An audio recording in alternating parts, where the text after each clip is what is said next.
At my wedding, my brother-in-law shouted, "She's using you!" But my husband's response made the crowd cheer. The words hit like a thunderclap, echoing through the elegant barn venue, freezing every guest in their seats. I stood there, my white dress suddenly feeling too tight, my heart pounding in my chest. How did my perfect day spiral into this? Before I unravel the chaos, I want to know, where are you watching this from? Drop a comment with your city and country, and let's see how far this story travels. Now, let me take you back to the morning of my wedding when everything seemed picture perfect, until it wasn't. My name's Brooklyn, and I was 28 when I stood at the altar, ready to marry the love of my life, Ethan. The venue was a rustic chic barn in upstate New York, draped in fairy lights and wildflowers, the kind of place you'd see on a Pinterest board. The air smelled of lavender and fresh hay, and the late summer sun cast a golden glow through the open windows. My dress, a flowing lace gown, hugged my curves just right, and Ethan looked sharp in his navy suit, his green eyes sparkling when he saw me walk down the aisle. Our families filled the wooden pews. My mom, Linda, dabbed her eyes with a tissue, her smile wide but trembling. My dad, Tom, sat tall, proud but quiet, his hands clasped tightly. Ethan's parents, Carol and Jim, beamed from the front row, though Carol's smile seemed a little forced. Then there was Ethan's older brother, Ryan, my brother-in-law. He sat with his arms crossed, his jaw tight, staring at the floor. I noticed it, but I brushed it off. Weddings make people emotional, right? Our friends, coworkers, and cousins chatted and laughed, their voices blending with the soft hum of a string quartet. There were 120 guests, all dressed in their Sunday best, sipping lavender lemonade and snapping photos. Everything felt warm, joyful, like a dream I'd waited my whole life to live. Ethan and I had been together for 3 years, engaged for 1. He was my rock, kind, steady, a high school math teacher who loved hiking and bad puns. I worked as a graphic designer, and we'd spent months planning this day, saving up for every detail. But beneath the surface, there were cracks. I'd sensed them for weeks. Ryan had always been distant, never warm like Ethan's mom or dad. At family dinners, he'd make snide comments about my job, saying things like, "Must be nice to doodle for a living." I laughed it off, but Ethan told me Ryan was just jealous, that he'd been struggling since his divorce 2 years ago. I wanted to believe him. Still, Ryan's cold stares at the rehearsal dinner the night before had left a knot in my stomach. Then there was my sister, Mia, my maid of honor. She'd been my best friend growing up, but lately, she'd been acting strange, distracted, almost resentful. When I asked her to help with the seating chart, she snapped, "Why do you need everything to be so perfect, Brooklyn?" Her tone stung, but I chalked it up to stress. Planning a wedding isn't easy on anyone. As the ceremony began, the officiant, a warm, older woman named Susan, spoke about love and commitment. Ethan squeezed my hand, his thumb brushing my knuckles, grounding me. I glanced at the crowd, their faces glowing with anticipation. But I couldn't shake the feeling that something was off.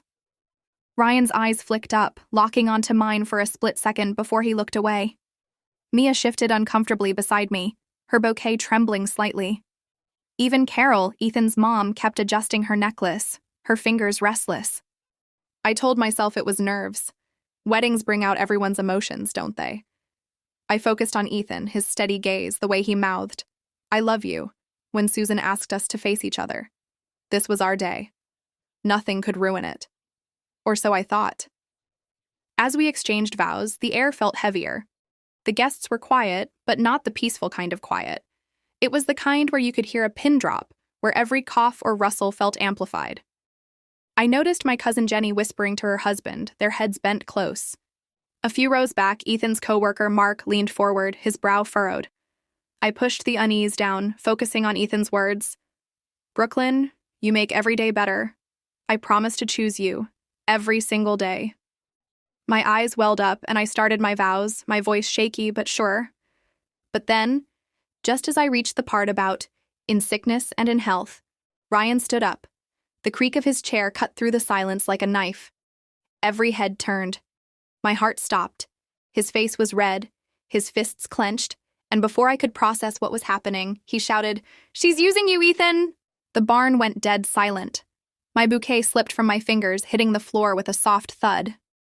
Ethan's grip on my hands tightened, his eyes wide with shock. I looked at Ryan, then at Mia, whose face had gone pale. Carol gasped, her hand flying to her mouth. The guests stared, some leaning forward, others frozen in place. What did Ryan mean?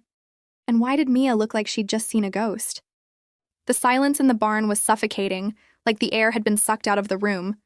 Ryan's words, "She's using you, Ethan," hung there, sharp and heavy, like a blade waiting to fall.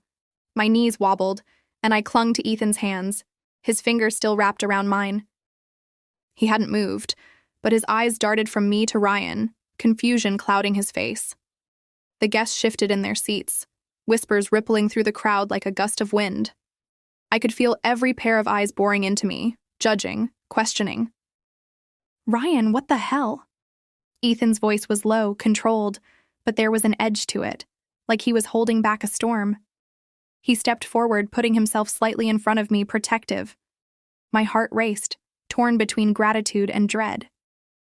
What was Ryan about to say? And why now, in front of everyone? Ryan didn't back down. He stood taller, his broad shoulders squared, his face a mix of anger and something else. Hurt, maybe? "You deserve the truth, Ethan," he said, his voice loud enough for the whole barn to hear. "She's not who you think she is." A gasp rippled through the crowd. My mom's tissue froze halfway to her face. My dad's jaw tightened, his eyes narrowing at Ryan. Carol, Ethan's mom, clutched her necklace so hard I thought it might snap. Mia, standing just behind me, let out a small, choked sound, like she was trying to swallow her own words. I turned to her, searching her face for answers, but she wouldn't meet my eyes. Her hands twisted the bouquet, petals falling to the floor. "Ryan, sit down," Ethan said, his voice sharper now. "This is our wedding, don't do this." But Ryan wasn't listening. He took a step forward, pointing at me. "You really think she loves you? She's been playing you from the start, Ethan. I heard her. I know what she's after." My stomach dropped. Heard me? What was he talking about? I racked my brain, trying to think of anything I'd said or done that could be twisted into something sinister. I'd always been honest with Ethan, about my feelings, my dreams, my fears. We'd talked for hours about our future, about building a life together. What could Ryan possibly have heard? The whispers grew louder. My cousin Jenny leaned toward her husband again, her eyes wide, like she was piecing together a puzzle. Ethan's co-worker Mark raised an eyebrow, his arms crossed, watching Ryan like he was waiting for the next act in a play. Even Susan, the officiant, looked flustered, her hands hovering over her script as if she didn't know whether to keep going or stop everything. I wanted to scream, to demand Ryan explain himself, but my throat felt tight, like I was choking on the weight of his accusation. Instead, I whispered to Ethan, "I don't know what he's talking about." My voice cracked, barely audible. Ethan squeezed my hand, but his eyes stayed on Ryan, searching his brother's face for answers. "Ryan, you're out of line!" Carol hissed from the front row, her voice trembling with embarrassment. "This is not the time or place." "Oh, it's exactly the time," Ryan shot back, his gaze never leaving Ethan. "You're my brother. I can't let you walk into this blind." He paused, then dropped his voice, but it was still loud enough for everyone to hear. "She's been talking to Mia, planning, scheming, about your money, your future. She's not in this for love." My heart stopped. Money? Ethan was a high school teacher, not some millionaire. We'd scraped together every penny for this wedding, splitting costs down the middle. I glanced at Mia, my sister, my maid of honor, expecting her to jump to my defense. But she was staring at the floor, her face pale, her lips pressed tight. Why wasn't she saying anything? "Mia," I whispered, my voice shaking. "What's he talking about?" She flinched, her eyes flicking up to mine for a split second before darting away. That look, it was guilt. My chest tightened. My own sister, the one who'd helped me pick out my dress, who'd cried with me when Ethan proposed. Was she part of this? The guests were buzzing now, their whispers like a swarm of bees. I caught snippets. "Did you hear that? What did she do? Poor Ethan." My dad stood up, his face red, ready to march toward Ryan, but my mom grabbed his arm, pulling him back. Ethan's dad, Jim, was shaking his head, muttering something to Carol, who looked like she might faint. "Ryan, enough," Ethan said, his voice like steel now. He turned to me, his eyes soft but searching. "Brooklyn, tell me he's wrong." "I swear," I said, my voice breaking. "I don't know what he's talking about. I love you. You know that." But Ryan wasn't done. He smirked, a cruel twist of his lips, and said, "Ask her about the conversation she had with Mia last week, in the coffee shop. I was there. I heard everything." The barn felt like it was closing in. My mind raced, trying to remember any conversation with Mia that could have been misinterpreted. We'd met at a cafe to go over wedding details, seating charts, favors, the usual chaos. Had I said something that sounded wrong? Or was Ryan twisting it to hurt me? And why was Mia still silent, her eyes glued to the floor like she was hiding something? The tension was unbearable, like a storm about to break. Every glance, every whisper felt like another crack in the perfect day I'd planned. And then, just when I thought it couldn't get worse, Mia finally spoke, her voice barely above a whisper. "Brooklyn, I'm sorry." Mia's words, "Brooklyn, I'm sorry," hit me like a punch to the gut. The barn, already thick with tension, seemed to hold its breath. My sister's voice was small, trembling, but it carried a weight that made my stomach churn. Sorry for what? I stared at her, my maid of honor, my best friend since we were kids, and saw her eyes glistening with tears. She wouldn't look at me. Instead, she clutched her bouquet like it was the only thing keeping her upright.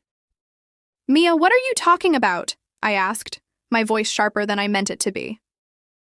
Ethan's hand tightened around mine, but I could feel him pulling back, just a fraction, like he was bracing for whatever came next. The guests were leaning forward now, their whispers replaced by an eerie silence.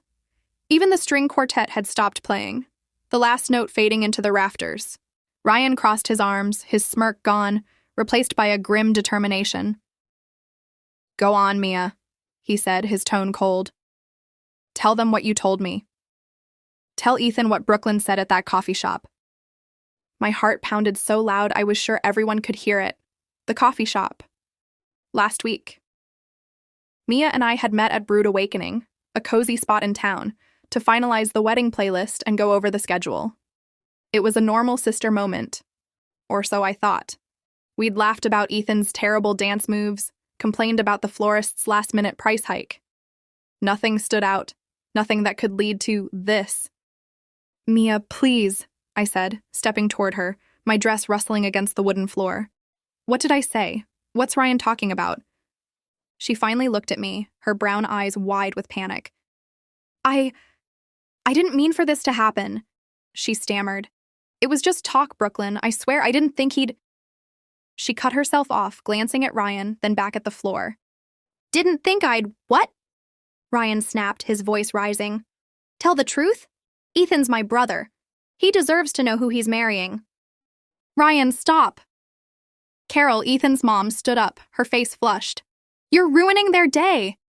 "Ruining it?" Ryan laughed, bitter and sharp. "I'm saving him. Brooklyn's been playing the long game, Mom.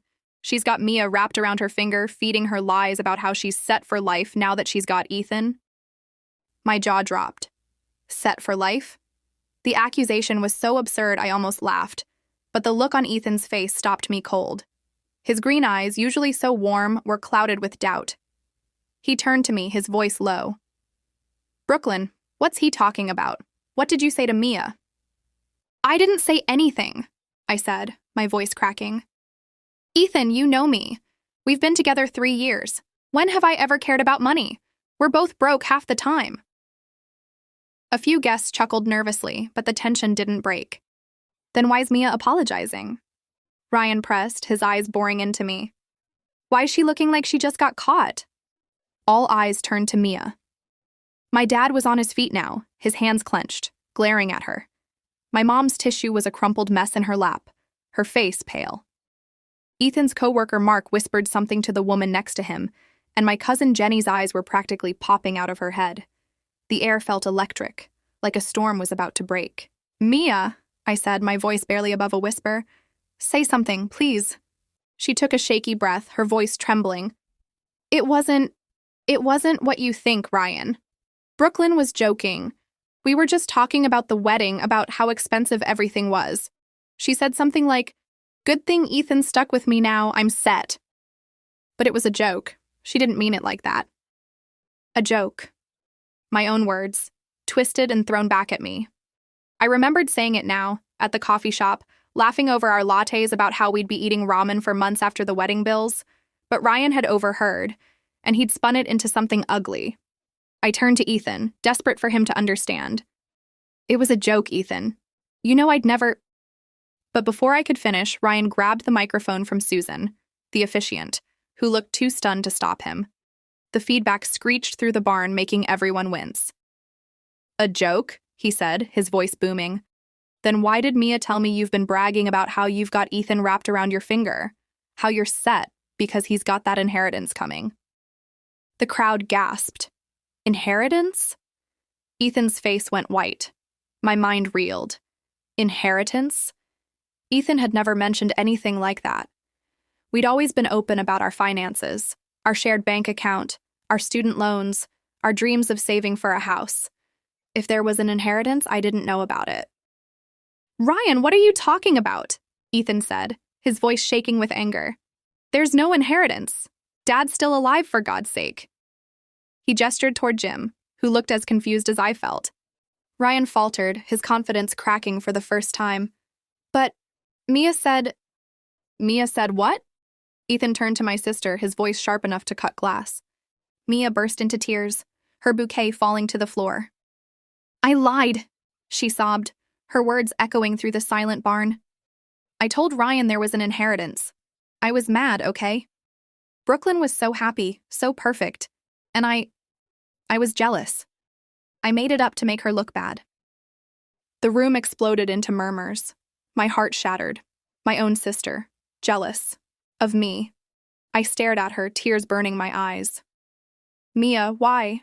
She shook her head, sobbing. I'm so sorry, Brooklyn. I didn't think it would go this far. The barn was a sea of stunned faces, the air thick with shock and disbelief. Mia's confession, I lied, hung over us like a storm cloud, her sobs echoing in the silence. My sister, my best friend, had betrayed me, driven by jealousy she'd never admitted until this moment. I felt like the floor had dropped out from under me, my white dress suddenly heavy, my heart aching. Ethan's hand was still in mine, but his grip had loosened, his eyes flickering between me and Mia, searching for something to hold on to. The guests were frozen, their eyes darting from Mia to Ryan to me.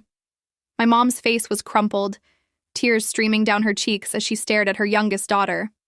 My dad's hands were clenched so tight his knuckles were white, his gaze fixed on Mia like he didn't recognize her. Ethan's mom, Carol, had sunk back into her seat, her hand over her mouth, while Jim shook his head, muttering, "This is madness." My cousin Jenny clutched her husband's arm, her jaw dropped, and Ethan's coworker Mark leaned back, arms crossed like he was watching the climax of a movie. Ethan turned to me, his green eyes softer now, but still clouded with hurt. "Brooklyn," he said quietly, "is there anything else I need to know?" I shook my head, tears spilling down my cheeks. "No, Ethan, I swear, I love you. I've never wanted anything but you." My voice broke, but I forced myself to keep going. That joke at the coffee shop, it was stupid, but it was just about us being broke together. You know me. You know us. He nodded slowly, his thumb brushing over my knuckles. Then he turned to Ryan, his voice steady but laced with fury. "You got this wrong, Ryan. You took Mia's lie and ran with it, and you humiliated Brooklyn in front of everyone. My wife." The word wife sent a ripple through the crowd, a few guests letting out soft gasps. Ethan stepped closer to his brother, his eyes blazing. "You should have come to me first, not this." Ryan's face fell, the fire in his eyes dimming. He opened his mouth, then closed it, his shoulders slumping. I thought I was protecting you," he mumbled, but the conviction was gone. He looked at the crowd, then at Mia, who was still crying. her face buried in her hands. The weight of his mistake was sinking in, and the room could feel it. Susan, the efficient, cleared her throat, her voice shaky but firm. "Shall we continue?" She held up her script, glancing at us for permission. I looked at Ethan, my heart pounding. He squeezed my hand, a small smile breaking through the storm in his eyes. "Yes," he said, loud enough for everyone to hear. "I'm marrying Brooklyn, today." A wave of applause erupted, tentative at first, then growing louder. My mom clapped through her tears, and my dad nodded, his face softening. Carol reached for Jim's hand, her eyes glistening with relief. Even Jenny and Mark joined in, their faces lit with cautious smiles. Ryan sank into his seat, his head bowed, silent. Mia stepped back, her sobs quieter now, but she didn't dare look at me. We finished the vows, our voices trembling but sure. When Susan pronounced us husband and wife, Ethan pulled me into a kiss that felt like a promise to choose each other, no matter what. The crowd cheered, the sound washing away the tension like a cleansing rain. As we walked down the aisle, hand in hand, I felt lighter, like I could breathe again. But Mia's betrayal lingered, a shadow I knew we'd have to face later. After the ceremony, the reception went on, though the mood was different. Some guests avoided Mia, others whispered about Ryan's outburst. Mia apologized again, tearfully, but I wasn't ready to forgive. Not yet. Ethan and I agreed to give her space, to focus on our new life together. Ryan left early, his face etched with shame. Ethan later told me Ryan sent a long apology text, admitting he'd let his own bitterness cloud his judgment. We'd work through it, but it would take time. Looking back, that day was supposed to be perfect, but it taught me something raw and real. Love isn't just about the good moments. It's about standing together when the world tries to tear you apart. Mia's jealousy, Ryan's accusations, they showed me how fragile trust can be, but also how strong it can grow when you fight for it. Ethan's choice to stand by me, to shut down the lies with truth, made our bond unbreakable. That's what I hold on to now, as we build our life together, one messy, beautiful day at a time. What would you have done if you were me? Drop a comment and let me know. Would you forgive Mia, confront Ryan, or just dance through the drama like we did? And if you love this story, hit that subscribe button so you don't miss the next one. Share it with a friend who's planning their own wedding. They might need to hear this. Thanks for being here, and I'll see you in the next story.